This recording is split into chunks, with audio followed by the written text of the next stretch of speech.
दर्शकों नमस्कार। Chauhan classes YouTube channel पर मैं आपका एक बार फिर हार्दिक अभिनंदन व जोरदार स्वागत करता हूं।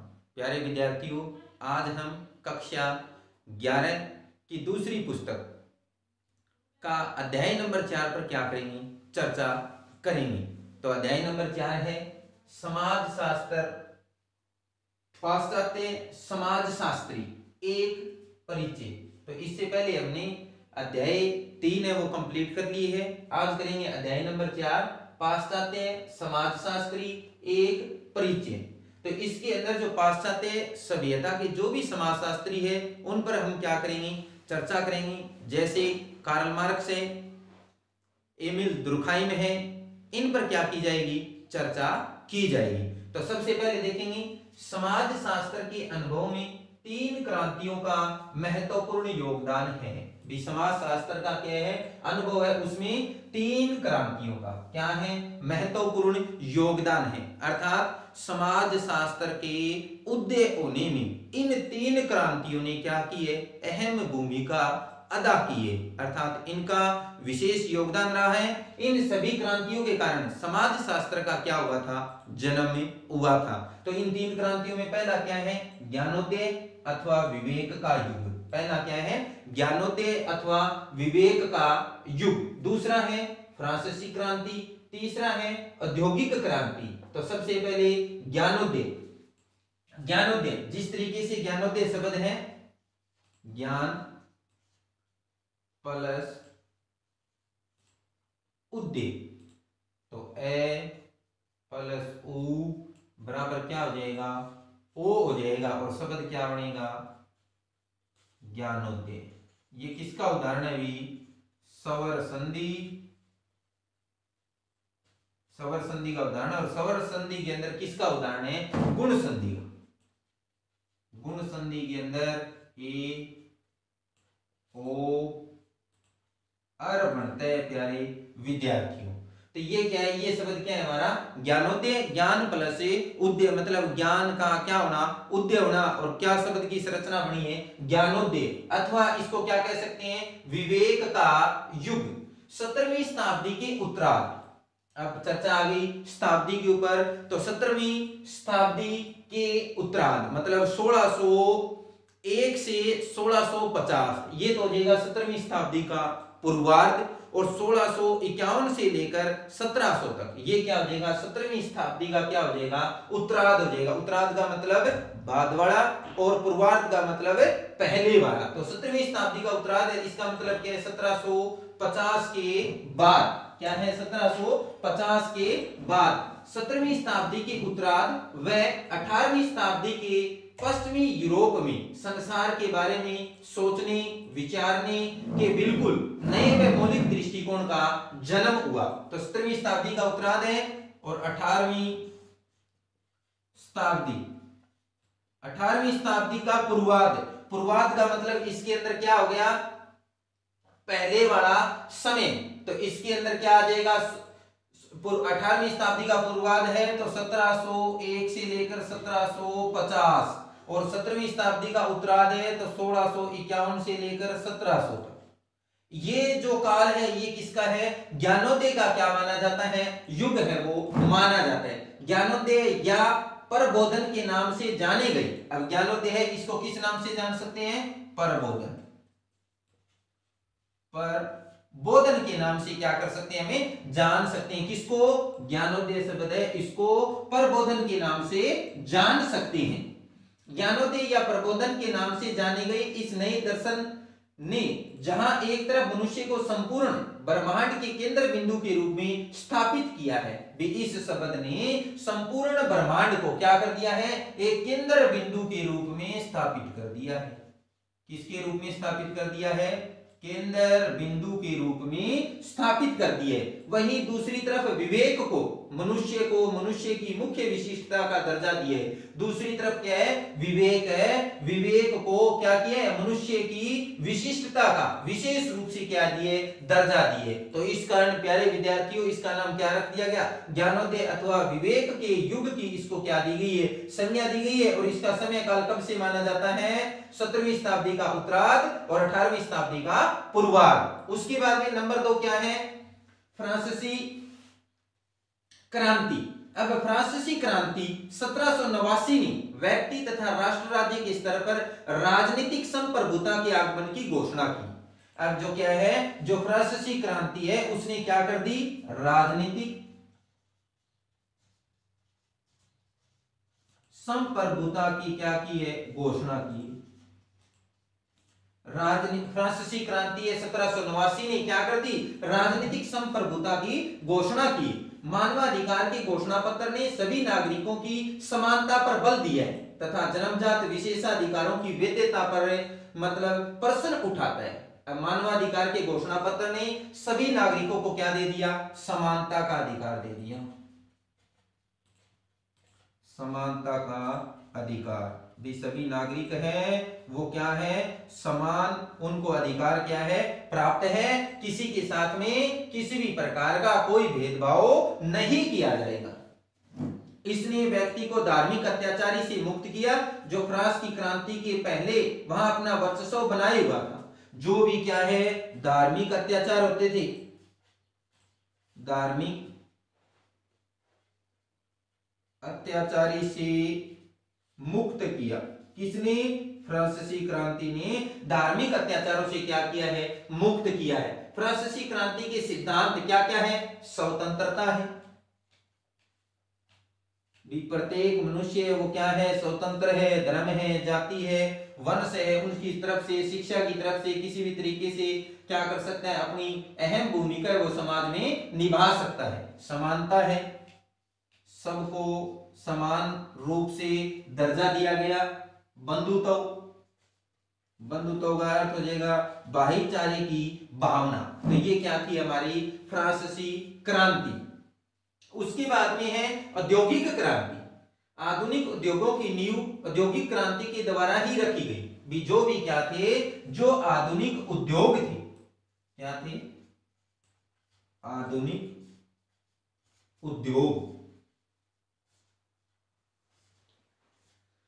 औद्योगिक क्रांति के द्वारा आधुनिक उद्योगों की क्या रखी गई, नींव है वो रखी गई। किसके द्वारा, औद्योगिक क्रांति के द्वारा आधुनिक जो उद्योग है वो क्या किए गए, समाज में स्थापित किए गए, जिसकी शुरुआत में 18वीं शताब्दी की उत्तरार्ध। अब 18वीं शताब्दी का क्या आ गया, उत्तरार्ध आ गया। तो 18वीं शताब्दी का उत्तरार्ध का मतलब हो गया 1751 से 1800। 19वीं शताब्दी का प्रारंभ, 19वीं शताब्दी का प्रारंभ का मतलब है 1801 से लेकर 1850। ये क्या है, औद्योगिक क्रांति का क्या रहा, समय रहा। पहला विज्ञान तथा तकनीकी का औद्योगिक उत्पादन, विज्ञान तथा तकनीकी का क्या किया गया, औद्योगिक उत्पादन किया गया। साइंस एंड टेक्नोलॉजी है उसका क्या किया गया, औद्योगिक उत्पादन है वो किया गया। दूसरा है औद्योगिक क्रांति ने श्रम तथा बाजार को नए ढंग से व बड़े पैमाने पर संगठित करने के तरीके विकसित किए, जैसा कि पहले कभी नहीं किया गया। औद्योगिक क्रांति के कारण सामाजिक परिवर्तन। अब औद्योगिक क्रांति उसके कारण समाज में क्या आए, परिवर्तन आए, सामाजिक परिवर्तन। समाज के अंदर जो जो बदलाव हमें देखने को मिले उन पर हम क्या करेंगे, चर्चा करेंगे। शहरी इलाकों में बसे हुए उद्योगों को चलाने के लिए मजदूरों की मांग को उन विस्थापित लोगों ने पूरा किया जो ग्रामीण इलाकों को छोड़ श्रम की तलाश में शहर आकर बस गए थे। अब जहां पर क्या है, जो गांव के लोग थे वो मतलब क्या हो गए, बेरोजगार होकर शहर की तरफ क्या कर गए थे, पलायन कर गए थे। कम तनख्वाह मिलने के कारण अपनी जीविका चलाने के लिए पुरुष और स्त्रियों को ही नहीं बल्कि बच्चों को भी लंबे समय तक खतरनाक परिस्थितियों में काम करना पड़ता था। वेतन है वो क्या दिया जाता था, कम दिया जाता था, और कार्य है वो अधिक करवाया जाता था। चाहे वो महिला हो, चाहे पुरुष हो, या मतलब छोटे बच्चे हो, उनका शोषण किया जाता था। आधुनिक उद्योगों ने शहरों को देहात पर हावी होने में मदद की। आधुनिक शासन पद्धतियों के अनुसार राजतंत्र को नए प्रकार की जानकारी व ज्ञान की आवश्यकता महसूस हुई। तो ये थी हमारी क्या 3 क्रांतियां हैं। पहला क्या था ज्ञानोदय, दूसरा क्या है फ्रांसीसी क्रांति है, और तीसरा क्या थी औद्योगिक क्रांति थी। तो ये तीनों की तीनों क्रांतियों ने समाज शास्त्र के जन्म में क्या की है, अहम भूमिका प्रकट की है। तो इस तरीके से प्रिय दर्शकों, प्यारे विद्यार्थियों, मतलब क्या किए जाते हैं, क्वेश्चन है वो पूछे जाते हैं। पीछे भी जो एचटेट की परीक्षा थी उसके अंदर क्वेश्चन पूछा गया था, समाज शास्त्र के उदय होने का प्रमुख कारण कौन से हैं। उसमें ए ऑप्शन था ज्ञानोदय, बी था फ्रांसीसी क्रांति, सी था औद्योगिक क्रांति, और डी था उपरोक्त सभी। तो ये सभी तीनों के तीनों कारण वो क्या थे, समाज शास्त्र के उदय होने में क्या कर रहे हैं, अपनी प्रमुख भूमिका है वो प्रकट कर रहे हैं। तो समाज शास्त्र का जन्म है वो कब हुआ था, 1838 में। कब हुआ था, 1838 ईस्वी में।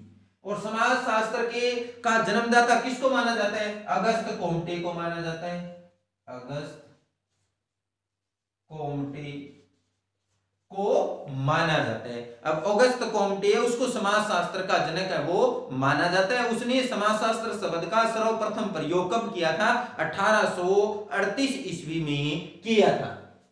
उसके बाद में हम क्या करेंगे, हमारा समाज शास्त्री है कौन, कार्ल मार्क्स।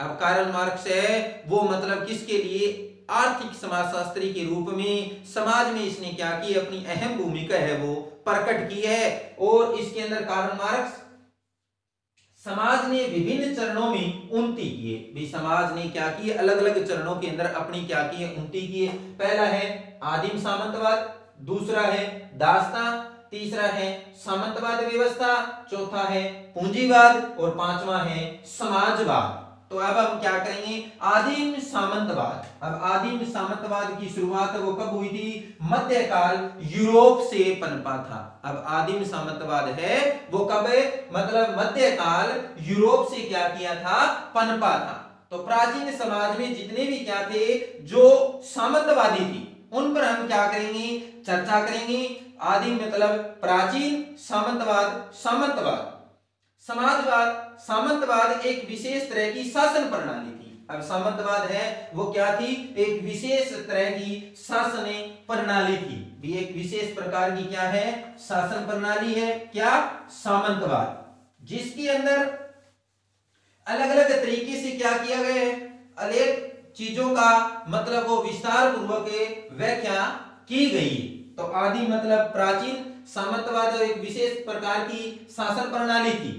क्या है, एक विशेष प्रकार की शासन प्रणाली, विशेष प्रकार की शासन प्रणाली थी जो कि मध्यकाल में यूरोप में पनपा। कहां पर पनपा था, मध्यकाल यूरोप में क्या हुआ था, पनपा था। इस शासन प्रणाली में राजा के नीचे सामंत निर्धारित होते थे। इस शासन प्रणाली, ये जो शासन प्रणाली, इसके अंदर क्या होते थे, राजा के नीचे क्या होते थे, सामंत निर्धारित होते थे। क्या होते थे, सामंत है वो निर्धारित होते थे। इन सामंतों का अपने अपने क्षेत्रों की भूमि पर अधिकार होता था। ये जो सामंत है, इन सामंतों का क्या होता था, अपने अपने क्षेत्र की जो भी क्या है भूमि है उस पर क्या होता था, इनका अधिकार होता था। इन सभी सामंतों की कुल भूमि को मिलाकर जो राज्य बनता था और उसका कानूनी अधिकार किसके पास होता था, राजा के पास होता था। कानूनी अधिकार है वो किसके पास होता था, राजा के पास होता था।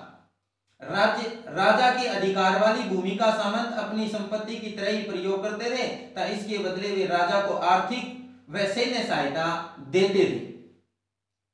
स्वामी भक्ति दिखाते हुए राजा की आर्थिक व सैन्य शक्ति के माध्यम से सामंतवाद में बदले में राजा के अधिकार में आने वाली भूमि पर कृषि कर सामंत अपना लाभ कमाते थे। इस शासन व्यवस्था की सबसे बड़ी बुरी बात यह थी कि कृषक व मजदूर वर्ग इस व्यवस्था के चलते सबसे अधिक पीड़ित थे।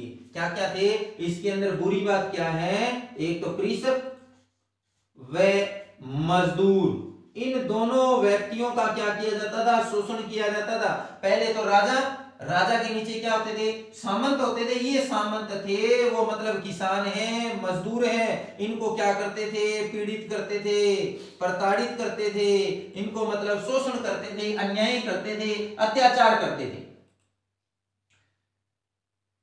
क्योंकि उसे राजा के साथ साथ सामंतों के न्याय और अन्याय भी सहने पड़ते थे। जो सामंत है उसके भी क्या करते थे, वो मतलब न्याय है अन्याय है वो सहन करने पड़ते थे। इनका अपनी भूमि पर अपना कोई अधिकार नहीं था। भी इनकी क्या थी, अपनी स्वयं की भूमि थी, किसकी, किसान की और मजदूरों की। लेकिन उन पर किनका अधिकार था, सामंतों का अधिकार था। और सामंत है वो किसके नीचे निर्धारित होते थे, राजा के नीचे निर्धारित होते थे।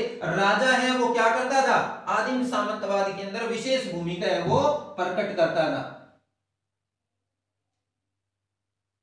क्योंकि सामंतवादी शासन व्यवस्था, अब क्या है, जिस तरीके से इसके अंदर ये क्या बताइए, जो सामंतवाद व्यवस्था है नंबर 3 वाली, सामंतवादी जो शासन व्यवस्था है उसके ऊपर भी हम क्या करेंगे, चर्चा करेंगे। सामंतवादी शासन व्यवस्था समाज को दो वर्गों में बांट रही है।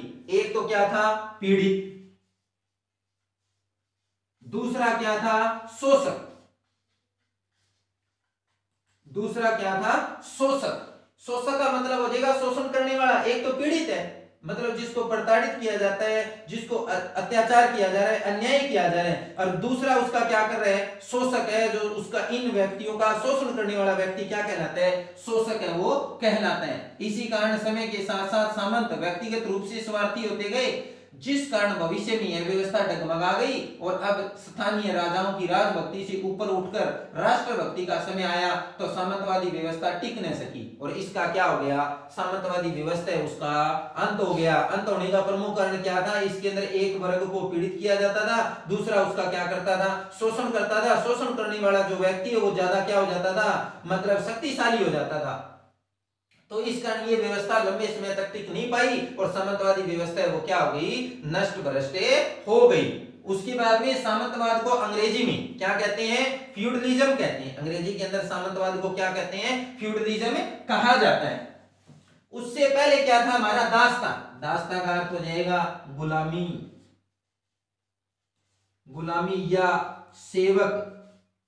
मतलब जो मतलब क्या है, जाति है, जो मतलब राजा है उनकी क्या करती थी, गुलामी करती थी, सेवा करती थी, उनका मतलब पालन पोषण करती थी। उसके अंदर मतलब जो सेवा के रूप में कार्य कर रही थी उसको हम क्या कहेंगे, दास्ता कहा जाता है। हम उसके क्या होते थे, बंधुआ मजदूर की तरह राजा के नीचे क्या करते थे, काम करते थे। उसको क्या कहा जाता है, दास्ता कहा जाता है। उसके बाद में पूंजीवाद। पूंजीवाद के अंदर क्या आता है, एक मतलब बढ़िया वो क्या है, जो शक्तिशाली है, एक ऐसा वर्ग है जो मतलब क्या होता है, शक्तिशाली होता है, जिसके पास में प्रचुर मात्रा के अंदर क्या है, धन संपदा है। वो अपनी धन संपदा के आधार पर मतलब कारोबार करता है, व्यापार चलाता है और उस व्यापार के दौरान वो मतलब क्या कर रहा है, दूसरे वर्ग का शोषण कर रहा है। मजदूर वर्ग का सबसे ज्यादा पूंजीवादी व्यक्ति है वो क्या करता है, शोषण करता है। उनको मतलब वेतन कम देगा और कार्य है वो क्या करवाएगा, ज्यादा काम करवाएगा। तो ये क्या था हमारा पूंजीवाद। उसके बाद में हम किस पर चर्चा करेंगे, समाजवाद पर क्या करेंगे, चर्चा करेंगे। तो इसके अंदर पूंजीवाद है, पूंजीवाद से अगली कड़ी के अंदर क्या है, समाजवाद है। रूसी क्रांति के साथ भारत में समाजवादी आंदोलन विकसित होना शुरू हो गया। अब क्या है, रूसी क्रांति है,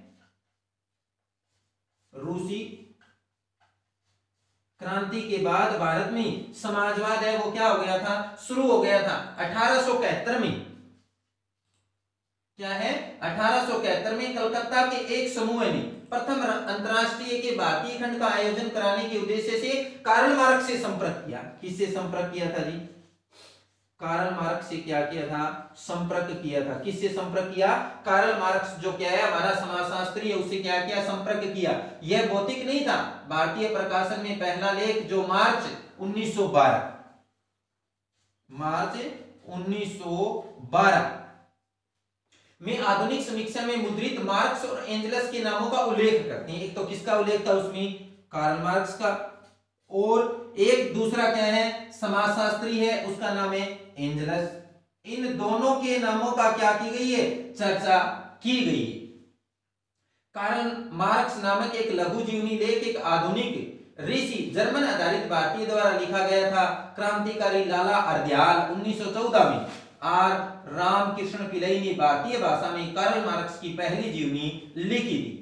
रूसी क्रांति के समय मार्क्सवाद ने भारतीय मीडिया में एक बड़ा प्रभाव डाला। अब रूसी क्रांति के द्वारा जो भी क्या थे मार्क्सवादी थे, उन्होंने भारतीय समाजवादी विचारधारा के अंदर क्या किया था, एक बड़ा प्रभाव डाला था। कई भारतीय कागजात और पत्रिकाओं के लिए विशेष रुचि सभी देशों के आत्मनिर्भरता के अधिकार की बोल्शेविक नीति थी।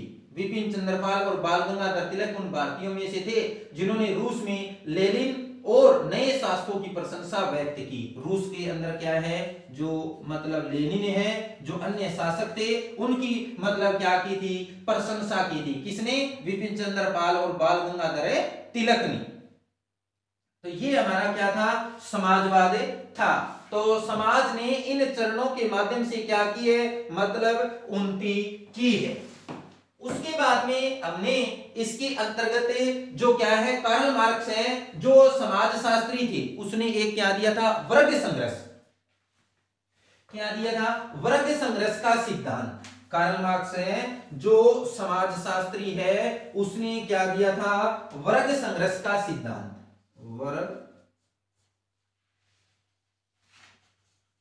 संघर्ष का सिद्धांत। एक था इसका अतिरिक्त मूल्य का सिद्धांत। अतिरिक्त मूल्य का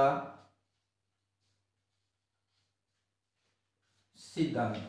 तो वर्ग संघर्ष के सिद्धांत के अंदर दो वर्गों की क्या की गई है, चर्चा की गई है। इसके अंदर एक तो क्या हो जाएगा, मतलब अमीर वर्ग, और एक क्या हो जाएगा, गरीब वर्ग है। अमीर व्यक्ति है वो गरीब व्यक्तियों का दिन प्रतिदिन क्या कर रहे हैं, शोषण कर रहे हैं। इसके ऊपर कार्ल मार्क्स ने अपनी विचारधारा क्या की है, प्रकट की है। कार्ल मार्क्स के द्वारा रचित पुस्तक है कम्युनिस्ट मैनिफेस्टो, दास कैपिटल। इनके अंदर मतलब विस्तार पूर्वक इन चीजों के बारे में क्या की गई है, चर्चा की गई है। भी पहला एक वर्ग क्या होता है, मतलब शोषक होता है, और दूसरा क्या है, शोषण, शोषित होता है। उसके अंदर मतलब उनका शोषण किया जाता है। तो इसने बुर्जुआ और सर्वहारा वर्ग के बीच में भी क्या की थी, चर्चा की थी। और दूसरा है अतिरिक्त मूल्य का सिद्धांत। अतिरिक्त मूल्य के सिद्धांत के अंदर कार्ल मार्क्स ने एक सामान्य उदाहरण के माध्यम से अपने विचार क्या किए गए, प्रकट किए गए हैं। जिस तरीके से एक पेन है और पेन की कीमत मार्केट के अंदर कितनी है, 5 रुपए।